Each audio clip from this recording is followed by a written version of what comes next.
Hello students, now we take two phenomena, black body radiation and photoelectric effect. Black body radiation और photoelectric effect को जो हमारी electromagnetic wave theory है वो explain नहीं कर पाई। तो पहले हम समझ लेते हैं ब्लैक बॉडी रेडिएशन होता क्या है और इलेक्ट्रोमैग्नेटिक थ्योरी इसको एक्सप्लेन क्यों नहीं कर पाई। ब्लैक बॉडी रेडिएशन, सबसे पहले तो हम ब्लैक बॉडी जान लेते हैं। ब्लैक बॉडी एक ऐसा ऑब्जेक्ट जो जितनी उसके ऊपर लाइट डले उस सारी लाइट को अब्जॉर्ब कर ले और ट्रांसमिट भी कर दे। ठीक है, अब जैसे क्या होता है, हम कलर देख पाते हैं, अलग अलग ऑब्जेक्ट का हमें अलग अलग कलर दिखाई देता है। कोई ग्रीन दिखाई देता है, हमें कोई ब्लू दिखाई देता है, अलग अलग कलर दिखाई देता है। तो कलर का कारण क्या होता है, किसी भी ऑब्जेक्ट के अंदर से लाइट एनर्जी पड़ेगी, जो विजिबल लाइट है वो किसी ऑब्जेक्ट के ऊपर पड़ेगी तो वो क्या करेगा, उस सारी एनर्जी को अब्जॉर्ब नहीं करेगा, कुछ को अब्जॉर्ब करेगा और कुछ को ट्रांसमिट कर देगा। तो जो जिस कलर को उसने ट्रांसमिट किया है वो कलर हमें उसी कलर का वो दिखाई दे जाएगा। अब जैसे ग्रास ग्रीन दिखाई दे रही है, इसका मतलब ग्रीन कलर को, अब जैसे सावन कलर वाली लाइट जो है वो उसके ऊपर पड़ी, व्हाइट लाइट के अंदर सावन कलर है, तो सावन कलर वाली लाइट उसके ऊपर पड़ी, तो उसमें से उसने क्या किया, बाकी जो कलर्स हैं या लाइट जो एनर्जी है अलग, बाकी ग्रीन कलर को छोड़कर उसके अलावा जो अलग जो दूसरे कलर से कोरस्पॉन्ड वाली जो एनर्जी थी उसको तो उसने ऑब्जॉर्व कर लिया और ग्रीन लाइट के कोरस्पॉन्ड जो एनर्जी थी उसको इसने ट्रांसमिट कर दिया। ठीक है, तो क्या हम ग्रास को एक ब्लैक बॉडी बोल सकते हैं? नहीं, क्या, क्योंकि इसने सभी फ्रीक्वेंसी वाली लाइट को या सभी एनर्जी को, इसने जितनी एनर्जी इसके ऊपर पड़ी उस सभी एनर्जी को या सभी फ्रीक्वेंसी को इसने ऑब्जॉर्व नहीं किया। ठीक है, अब क्या है, जैसे कोई ब्लैक सब्सटेंस है, अब ब्लैक सब्सटेंस है, जैसे हमारे घर में तवा है या हमारे पास कोई भी ब्लैक सब्सटेंस है, वो क्या करता है, वो हमें ब्लैक क्यों दिखाई देता है? क्योंकि उसके ऊपर जितनी भी फ्रीक्वेंसी वाली रेडिएशन पड़ेगी, हमें पता है कि व्हाइट लाइट के अंदर अलग अलग फ्रीक्वेंसी वाली रेडिएशन है, तो सभी फ्रीक्वेंसी वाले रेडिएशन को वो ऑब्जॉर्व कर लेता है, कंप्लीट ऑब्जॉर्बर होगा। जो कंप्लीट ऑब्जॉर्बर और एमिटर होता है उसको भी ब्लैक बॉडी बोल सकते हैं हम। तो ब्लैक कलर को, any black substance is also an example of black body, but it is not a perfect black body. क्योंकि ब्लैक सब्सटेंस जो है हमें ब्लैक दिखाई दे रहा है, इसका मतलब वो क्या कर रहा है, it can absorb entire light और all energy of all frequency, और इसीलिए वो हमें ब्लैक दिखाई देता है, सारी की सारी को अब्सॉर्ब कर लेगा, ट्रांसमिट कुछ भी नहीं करेगा। तो सनलाइट या फिर ब्लैक होल, जैसे ब्लैक होल तुमने सुना होगा कि ब्लैक होल क्या होते हैं, ब्लैक होल के अंदर ग्रेविटी बहुत ज्यादा हाई होती है, तो ग्रेविटी ज्यादा होने की वजह से उसके ऊपर जितनी भी लाइट पड़ेगी ना वो सारी को ऑब्जॉर्व कर लेगा और इसीलिए वो दिखाई नहीं देता, या वो बिल्कुल ब्लैक कलर का दिखाई देता है। इसी तरह से हमारे घर में जो तवा है उसको भी हम ब्लैक बॉडी का एग्जांपल ले सकते हैं। या जैसे ब्लैक कलर का कोई बर्तन है, मिट्टी का बना हुआ है और वो पूरी तरह से बंद है और उसके अंदर से लाइट डालोगे तो वो भी सारी लाइट को ऑब्जॉर्व कर लेगा, तो ये ब्लैक बॉडी सब्सटेंस है। Black body substance are those which can absorb the energy of all frequency and which also emit or release the energy of all frequency. So, अब किसी भी ब्लैक बॉडी के अंदर से निकलने वाली रेडिएशन को ब्लैक बॉडी रेडिएशन बोल देते हैं, सन के अंदर से निकलने वाली रेडिएशन को भी ब्लैक बॉडी रेडिएशन बोल देंगे। अब जैसे हमारे पास कोई गर्म आयरन रोड है, हॉट आयरन रोड है, हॉट आयरन रोड के अंदर से भी क्या होती है, अलग अलग फ्रीक्वेंसी वाली रेडिएशन निकलती है, तो हॉट आयरन रोड के अंदर से निकलने वाली रेडिएशन को भी हम ब्लैक बॉडी रेडिएशन का नाम दे सकते हैं। अब ब्लैक बॉडी रेडिएशन को समझने के लिए, to explain black body radiation we take an example of hot iron rod. हम एक हॉट आयरन रोड का एग्जांपल लेंगे ब्लैक बॉडी रेडिएशन को समझने के लिए। हम क्या कर रहे हैं, एक आयरन रोड को हीट करते जा रहे हैं, उसकी एनर्जी को इंक्रीज करते जा रहे हैं, या चाहिए करो कि टेम्परेचर इंक्रीज करते जा रहे हैं या एनर्जी इंक्रीज करते जा रहे हैं। आप लोगों ने भी ये ऑब्जर्व किया होगा कि एक आयरन रोड को हम जब किसी भी लोहे के ऑब्जेक्ट को हम पहले गर्म करते हैं, स्टार्टिंग में वो क्या होता है, रेड कलर का, रेड या ऑरेंज कलर का होता है, फिर वो धीरे धीरे क्या होता है, फाइनली बहुत ज्यादा गर्म हो जाता है तो ब्लू कलर में कन्वर्ट हो जाता है। मतलब पहले हमें कैसा कलर दिखाई दिया, ऑरेंज कलर या रेड कलर दिखाई दिया, और फाइनली हमें कैसा कलर दिखाई दिया, ब्लू कलर दिखाई दिया। तो जैसे जैसे हम क्या कर रहे हैं, उसका टेम्परेचर या उसकी एनर्जी इंक्रीज करते जा रहे हैं। आयरन रोड की जैसे जैसे एनर्जी इंक्रीज होती जाएगी तो उसके अंदर से जो रेडिएशन निकलेंगी उनकी एनर्जी भी क्या होगी, इंक्रीज होगी ना। हम ज्यादा गर्म करते जाएंगे तो क्या होगा, जो हमारे पास जो सोर्स है, हमारे पास जो ऑब्जेक्ट है लोहे का, जो आयरन रोड है, उसकी एनर्जी इंक्रीज होती जा रही है। तो उसके अंदर से वो एनर्जी जो एमिट कर रहा है उसकी एनर्जी भी इंक्रीज होती जा रही है। जो रेडिएशन एमिट कर रहा है उसकी एनर्जी भी क्या होती जा रही है, इंक्रीज। ठीक है, और जो रेडिएशन वो एमिट कर रहा है, जैसे जैसे उसकी एनर्जी बढ़ती जा रही है वैसे वैसे उन रेडिएशन की फ्रीक्वेंसी भी बढ़ती जा रही है। फ्रीक्वेंसी का कैसे पता चला, पहले रेड कलर की दिखाई दी हमें, पहले आयरन रोड हमें रेड कलर की दिखाई दे रही थी। जब उसके अंदर से जो एनर्जी जो रेडिएशन एमिट हो रही थी उनकी एनर्जी लो थी, तब हमें वो रेड कलर का दिखाई दे रहा था। फिर जब हमने क्या किया, उसकी एनर्जी बढ़ गई। अब आयरन ऑब्जेक्ट सोर्स की एनर्जी बढ़ेगी तो उसके अंदर से निकलने वाली रेडिएशन की एनर्जी भी क्या होगी, बढ़ेगी। तो फाइनली वो ब्लू कलर का दिखाई देने लगा, और ब्लू कलर की फ्रीक्वेंसी क्या होती है, ज्यादा। तो यहाँ पर हमने क्या ऑब्जर्व किया कि जैसे जैसे जो किसी भी सोर्स के अंदर से निकलने वाली रेडिएशन की एनर्जी बढ़ रही है वैसे वैसे फ्रीक्वेंसी भी बढ़ रही है। एनर्जी कम थी तो कम फ्रीक्वेंसी का कलर रेड दिखाई दिया, एनर्जी ज्यादा हो गई तो ज्यादा फ्रीक्वेंसी वाला कलर ब्लू दिखाई दिया। तो एनर्जी इज मतलब इसका मतलब तो ये हुआ ना कि energy directly proportional to frequency, energy of radiation is directly proportional to frequency of radiation. But electromagnetic wave theory में तो फ्रीक्वेंसी और एनर्जी के बीच में कोई रिलेशनशिप बता ही नहीं थी। उसने तो सिर्फ ये बताया था कि फ्रीक्वेंसी और वेवलेंथ का जो मैग्नीट्यूड है वो कांस्टेंट है और it's equal to speed of light है। But he could not explain any relationship between the energy and frequency of radiation. तो इसीलिए इलेक्ट्रोमैग्नेटिक वेव थ्योरी इस बात को एक्सप्लेन नहीं कर पाई कि अगर हम किसी ऑब्जेक्ट के अंदर से मोर और मोर एनर्जी वाली रेडिएशन निकल रही है तो फिर एनर्जी इंक्रीज होगी तो साथ के साथ इंटेंसिटी इंक्रीज हो जानी चाहिए। इसके अकॉर्डिंग इंटेंसिटी इंक्रीज हो जानी चाहिए। जैसे कि रेड कलर की निकल रही है तो रेड कलर का ही क्या हो जाएगा, डार्कनेस बढ़ जानी चाहिए। पहले लाइट रेड कलर की, फिर डार्क रेड कलर की, और फिर ज्यादा ज्यादा डार्क रेड कलर हो जाना चाहिए था आयरन रोड का। According to electromagnetic wave theory, when we increase the energy of radiation then the intensity will increase.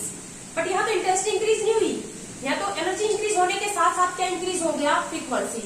But he could not explain any relationship between the energy and frequency, so it could not explain the black body radiation. But इसको explain किसने कर दिया, planks quantum theory ने। क्योंकि अभी मैंने बताया था प्लैंक्स क्वांटम थ्योरी क्या कहती है, energy is directly proportional to frequency. किसी भी सोर्स के अंदर से अगर ज्यादा एनर्जी निकलेगी तो उन रेडिएशन की या फोटोन की या क्वांटा की एनर्जी ज्यादा होगी तो फ्रीक्वेंसी भी ज्यादा होगी। तो जैसे जैसे एनर्जी बढ़ती जा रही है, आयरन रोड के अंदर से निकलने वाली रेडिएशन की या फोटोन की एनर्जी बढ़ती जाएगी, वैसे वैसे फ्रीक्वेंसी भी बढ़ती जाएगी। तो ब्लैक बॉडी रेडिएशन को एक्सप्लेन किसने किया, प्लैंक्स क्वांटम थ्योरी ने। Electromagnetic wave theory could not able to explain it. Now we take the next phenomena, photo electric.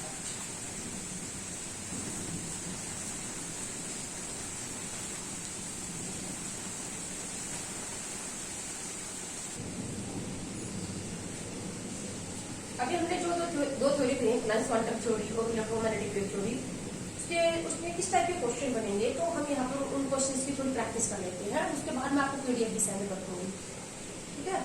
तो जैसे हमारे पास क्या है, एक क्वेश्चन है, calculate total energy release from A bulb if frequency of radiation is 10⁻15 hertz and number of photon emit is 10⁻10। एक bulb है, उसके अंदर से जो रेडिएशन निकल रही है, यानी कि जो बल्ब है तो एनर्जी जो है वो लाइट के फॉर्म में रिलीज हो रही है।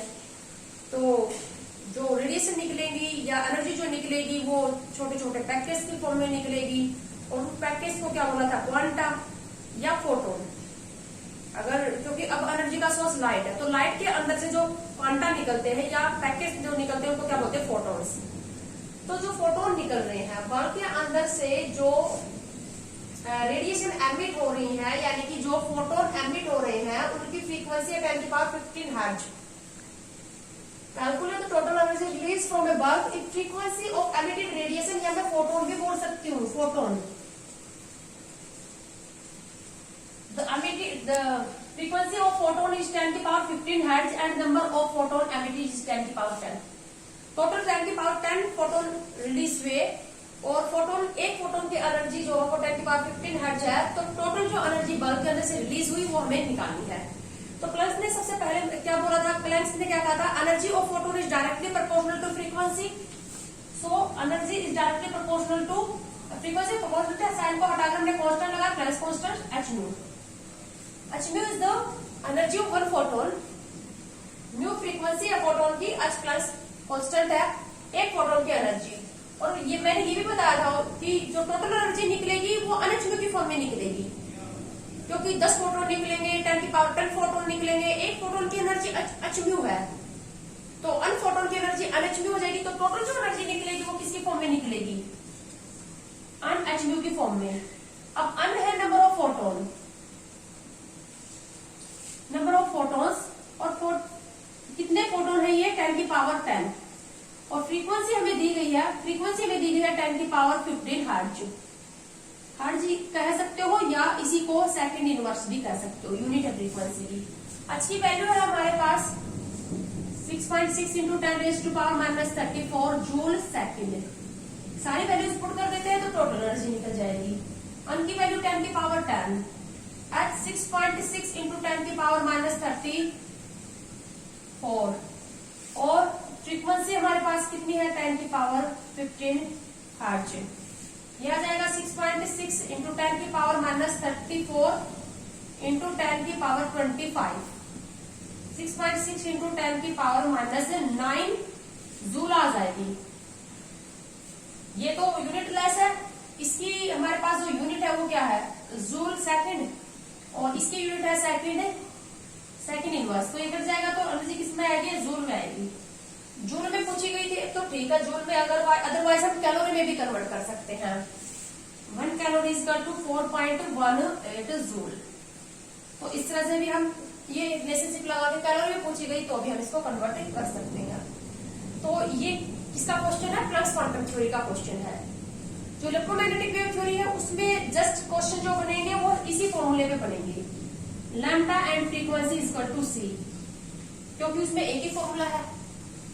फ्रीक्वेंसी देगा तो लैम्डा पूछ लेगा एंड वाइस वर्सा, सारे क्वेश्चन इसी पे। इसके ऊपर भी एक छोटा सा क्वेश्चन कर लेते हैं, सिंपल सा क्वेश्चन है बिल्कुल ही। Calculate frequency of radiation whose wavelength is 3000 angstrom. किसी भी सोर्स के अंदर से रेडिएशन निकल रही है, उनकी वेवलेंथ दे रखी है 3000 एंगस्ट्रॉम, फ्रीक्वेंसी निकालनी है। इलेक्ट्रोमैग्नेटिक वेव थ्योरी ने क्या बताया, जो वेवलेंथ और फ्रीक्वेंसी होती है वो किसके बराबर होती है, वेलोसिटी ऑफ लाइट। सी की जो वैल्यू होती है वो क्या होती है 3 इंटू 10⁸ मीटर पर सेकंड।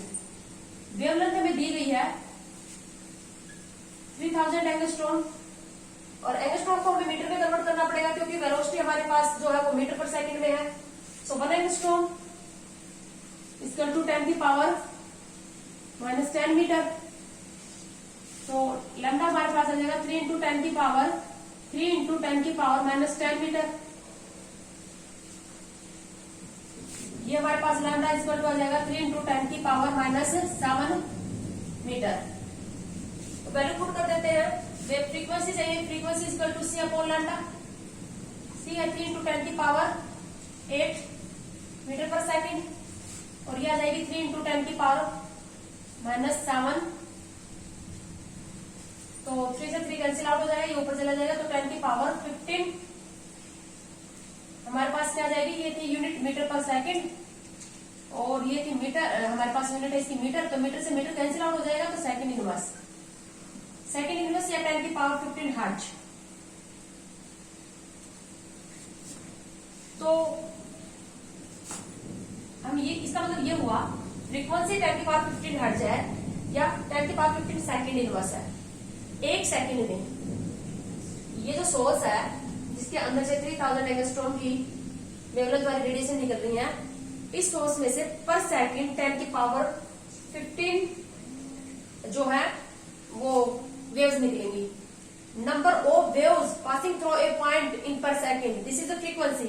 एक पर्टिकुलर पॉइंट पर से एक सेकंड में 10⁻15 वेव्स गुजरेंगी। इसका मतलब ये है ना कि एक पर्टिकुलर पॉइंट के ऊपर पर सेकंड में कितनी वेव्स गुजरती है। तो अगर फ्रीक्वेंसी 10⁻15 है तो पर सेकंड में 10 की पावर 15 वेव्स गुजरेंगी एक पर्टिकुलर पॉइंट के ऊपर से। बहुत बड़ा नंबर है ये, ठीक है।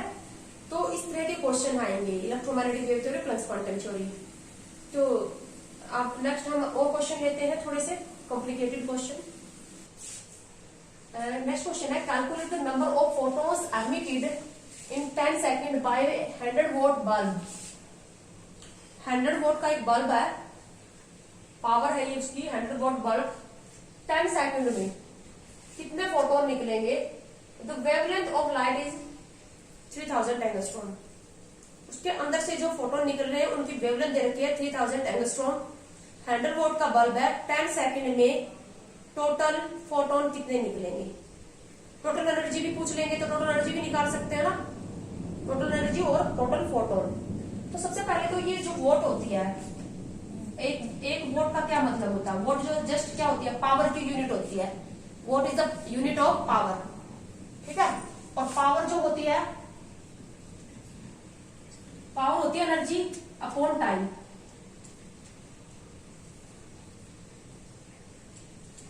एनर्जी अपॉन टाइम होती है, यानी कि पर यूनिट पर सेकंड में कितनी एनर्जी रिलीज होगी, वो होती है पावर। पर सेकंड में जो एनर्जी रिलीज होती है वो क्या होती है? पावर या वोट होती है। एक वोट का मतलब पर सेकंड में 1 जूल एनर्जी रिलीज हुई। अब जैसे 100 वोट है, इस 100 वोट का क्या मतलब हुआ? 100 वोट का मतलब ये हुआ कि पर सेकंड में, एक सेकंड में 100 जूल एनर्जी रिलीज हो रही है। एक सेकंड में 100 जूल एनर्जी रिलीज हो रही है, इसका मतलब ये है। और तो अब हमें एक सेकंड में 100 जूल एनर्जी रिलीज हो रही है, तो 10 सेकंड में कितनी हो जाएगी? 10 सेकंड में जो एनर्जी रिलीज होगी वो क्या हो जाएगी? 100 इंटू 10 जूल इंटू जूल पर सेकंड हो जाएगी ना, जूल पर सेकंड। तो क्या हो जाएगी ये? 1000 जूल पर सेकंड, यानी कि एक सेकंड अकेली जूल आएगी यूनिट। एक सेकंड में जो एनर्जी रिलीज हो रही है, सेकंड से सेकंड तो कैंसिल आउट हो जाएगा, तो 1000 जूल आ जाएगा। ऐसे भी निकाल सकते हैं फॉर्मूले से। जो पावर होती है, जो वोट होती है, वो होती है energy in joule upon time in second. ये हमारे पास 100 वोट, तो एनर्जी हमें किस में आ जाएगी? ये जूल में मिल जाएगी। और टाइम कितना है हमारे पास? 10 सेकंड। तो एनर्जी जूल में कितनी आ जाएगी? एनर्जी इन जूल 1000 जूल, ठीक है। तो हमारे पास मतलब इस बल्ब के अंदर से 10 सेकंड में जो एनर्जी निकलेगी वो 1000 जूल एनर्जी निकलेगी। बट इसने हमसे एनर्जी नहीं पूछी, इसने हमसे फोटोन पूछे हैं। तो प्लस क्वांटम थ्योरी का एक जो फॉर्मूला है, टोटल जो एनर्जी निकलती है वो अनएचम्यू की फॉर्म में निकलती है। यानी क्या है? Number of photon. एनर्जी हमने कितनी निकाली? 1000 joule. 1000 joule equal to n h की वैल्यू हमारे पास क्या? 6.6 इंटू 10 की पावर माइनस 34। और म्यू जो होगी वो म्यू कैसे निकालोगे? Mu into lambda equal to क्या होता है? C. So mu equal to क्या होगा? सी अपॉन लैम्डा। सी है 3 इंटू 10 की पावर 8 मीटर पर सेकेंड। लैम्डा जो है वो 3 इंटू एंगस्ट्रॉम को किसमें कन्वर्ट करोगे? मीटर में। तो ये हो जाएगा 1 एंगस्ट्रॉम इक्वल टू 10 की पावर माइनस 10 मीटर और 10 की पावर माइनस 7 मीटर हो जाएगा। ये है मीटर पर सेकंड। तो ये आ जाएगी फ्रीक्वेंसी। फ्रीक्वेंसी कितनी आ जाएगी? डायरेक्ट है फ्रीक्वेंसी पुट कर दो या इस फॉर्मूले में पुट कर दो? ये हम पुट कर देंगे सी अपॉन लैम्डा 3 इंटू 10 की पावर 8 अपॉन 3 इंटू 10 की पावर माइनस 7। तो 3 से 3 कैंसिल आउट हो जाएगा, तो अन की वैल्यू हम निकाल देंगे। तो अन हमारे पास क्या आ जाएगा? 3 से 3 कैंसिल आउट कर दो, ये आ जाएगा हमारे पास ये इस साइड चला जाएगा, ये ऊपर चला जाएगा। तो 10 की पावर, मैं इसको लिखूंगी 10 की पावर माइनस 7 इंटू 10 की पावर 3 अपॉन 6.6 इंटू 10 की पावर माइनस 34 इंटू 10 की पावर 8। ऊपर हो जाएगा 10 की पावर माइनस 2, ये हो जाएगा 6.6 इंटू 10 की पावर 8 को भी मैं ऊपर ले जाऊं तो ये हो जाएगा 10 की पावर माइनस 8 और ये हो जाएगा 10 की पावर 34, ठीक है। ये आ जाएगा हमारे पास -10 हो जाएगा, प्लस क्या 34 है, तो 10 की पावर, तो अन की वैल्यू क्या आ जाएगी 10 की पावर -7 इंटू 10 की पावर 3। 10 की पावर -7 10 की पावर 3 को सॉल्व करोगे तो ये कितना आ जाएगा 10 की पावर -4। 10 की पावर 8 को ऊपर लेके जाओगे 10 की पावर -8। 10 की पावर -34 को ऊपर ले जाओगे 10 की पावर 34। तो अब हमारे पास जो नेगेटिव वैल्यू है वो है 10 की पावर -12, 10 की पावर -12, और पॉजिटिव वैल्यू है 10 की पावर 34 अपॉन 6.6। तो 34 में से माइनस के 12 हटाओगे तो 10 की पावर 22 अपॉन 6.6। तो इतने फोटोन जो होंगे वो निकलेंगे 10 सेकंड में। 100 वोल्ट का जो बल्ब है उसमें 10 सेकंड में 1000 जूल वाले होंगे वो फोटोन। एक फोटोन की एनर्जी कितनी होगी 1000 जूल, और कितने फोटोन निकलेंगे 10 की पावर 22 इंटू अपॉन 6.6। तो इस टाइप के जो न्यूमेरिकल है वो देखने को मिलेंगे आपको प्लैंक्स क्वांटम थ्योरी में। तो इस वीडियो के अंदर हम इतना ही लेंगे।